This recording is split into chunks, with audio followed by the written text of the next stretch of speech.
Alors, shalom à vous, c'est votre frère Sanyo Jonas. Aujourd'hui, ce n'est pas une exhortation, mais c'est un message que je suis venu vous annoncer. Mais c'est un message qui concerne l'Église guinéenne. Avant que je ne parle du message en question, j'aimerais lire juste un petit passage avant de vous parler. Je ne suis pas émotionnel, voilà, mais je vais transmettre le message comme tel. 2 Rois chapitre 17, le verset 13, il est écrit: l'Éternel avait averti Israël et Juda par l'intermédiaire de ses prophètes de tous les voyants. Il leur avait dit: renoncez à votre mauvaise conduite et respectez mes commandements et mes prescriptions en suivant entièrement la loi que j'ai donnée à vos ancêtres et que je vous ai envoyée par l'intermédiaire de mes serviteurs, les prophètes. Alors, voici ce message que j'ai reçu. Alors que j'avais pris du temps pour encore prier, c'était durant la nuit, j'avais commencé à prier instamment. Alors, l'Esprit du Seigneur est venu sur moi. Et la voix m'a dit: te rappelles-tu de l'histoire de Paul? Paul sur la route de Damas. Pour ceux qui ne connaissent pas cette histoire, Paul était sur la route de Damas dans Actes chapitre 9. La Bible dit qu'il était assis sur le cheval avec les autres serviteurs. Il partait encore pour lutter contre le christianisme qui était naissant. Et la Bible dit que c'est sur la route, sur son chemin de Damas, qu'il a rencontré une grande lumière. C'était le Seigneur Jésus. Il a été projeté par terre. Et à partir de là, la Bible dit que Paul fut aveugle. Et l'Esprit vint sur moi et l'Esprit me dit: te rappelles-tu de cette histoire? Alors que Paul était en route, il fut renversé par la puissance de Dieu, par la lumière. Et il fut rendu aveugle.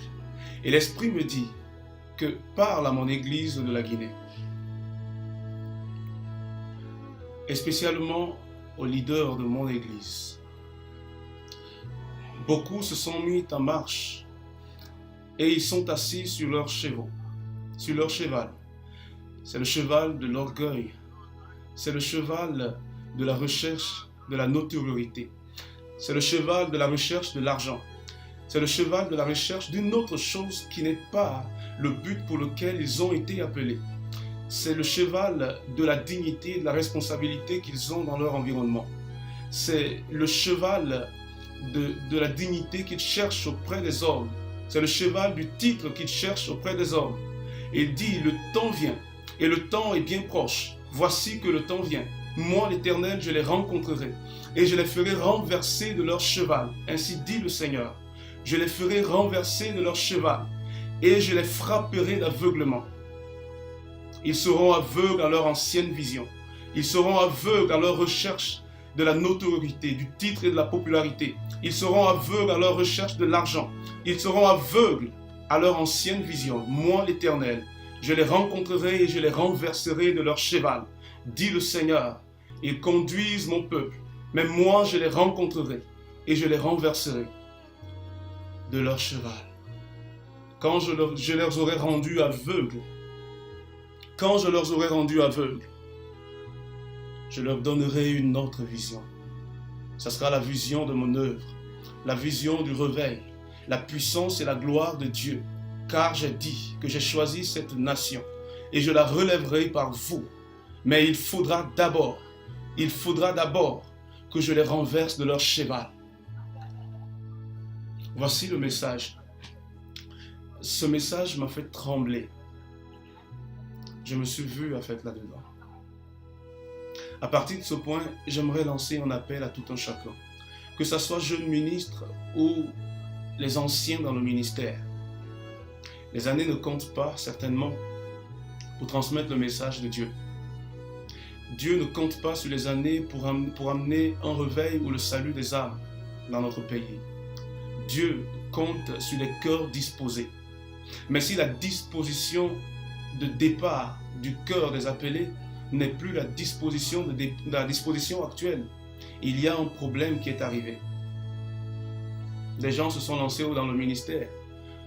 d'autres pour rechercher de l'emploi, d'autres pour servir Dieu de tout leur cœur. Mais à un moment donné, la recherche du titre s'est placée devant la recherche de Dieu et l'œuvre du ministère. Ceci est un cri de cœur à tout un chacun de nous. Qu'est-ce que vous cherchez dans le ministère? Qu'est-ce que vous cherchez dans l'œuvre de Dieu? Vous, leader du peuple de Dieu en Guinée. Le Seigneur annonce qu'il renversera vos objectifs. Que chacun se ressaisisse. Que chacun revoie ses motivations. Que ce soit dans nos prédications, dans nos prières. Qu'est-ce qui retombe souvent? Qu'est-ce qui revient souvent dans nos prières, dans nos demandes? Il faut que nous revenons à la conscience. Le temps du réveil approche, le Seigneur l'a dit. Le temps du réveil approche. Notre pays a été choisi non pas pour faire un réveil, mais pour être la base, le début d'un réveil qui va frapper plusieurs autres zones. C'est maintenant qu'il faut s'apprêter. C'est maintenant qu'il faut recadrer nos objectifs et nos motifs dans tout ce que nous faisons. Le Seigneur a parlé. Que chacun revoie ses comportements, que chacun voie ses capacités et que chacun soumette cela à Dieu. C'est cela le message que j'avais à vous passer. Faites passer ce message à quiconque et rassemblons-nous auprès de la croix de Christ. Revoyons le message originel. C'est le message de la croix, le message du salut. Que Dieu vous bénisse.